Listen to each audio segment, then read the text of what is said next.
ഹോസ്പിറ്റലിൽ പോവാനായി താഴെ വന്നപ്പോഴാണ് ഇത് കണ്ടത്. ഞാനിത് ആദ്യമായിട്ടാണ് കാണുന്നത്. വളരെ സന്തോഷം തോന്നി.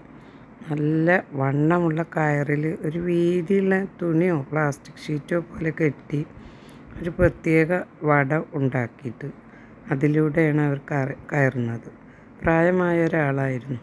അപ്പോൾ വീഡിയോ എടുക്കാൻ അയാൾക്ക് താല്പര്യമില്ല. എത്ര പെട്ടെന്നാണ് കുലകൾ വെട്ടി താഴെ എത്തിക്കുന്നു.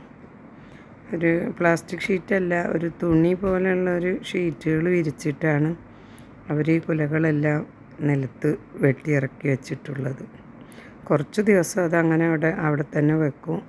പിന്നെ ഒരു വലിയ ചാക്കിലാക്കി കൊണ്ടുപോകുന്നത് കാണാം. ബാക്കി എന്താ ചെയ്യണമെന്ന് നമുക്കറിയില്ല. ഫാമിനുള്ളിൽ പള്ളിയുണ്ട്, അവർക്ക് കിടക്കാനുള്ള വീടും ഒരു സ്ഥലവുമുണ്ട്. വലിയ ഫാമാണ്. പശു, കോഴി എല്ലാം ഉണ്ട്. നമുക്ക് പോയി കാണാനും പറ്റും. പിന്നെ നമുക്ക് എത്ര വേണമെങ്കിലും കിട്ടും കേട്ടോ. അർബാബ് പറഞ്ഞിട്ടുണ്ട് ഇത്ര ചോദിക്കണവർക്ക് കൊടുത്തോളാം. ഞങ്ങൾക്കും കിട്ടിയൊരു 2 കുല പഴം.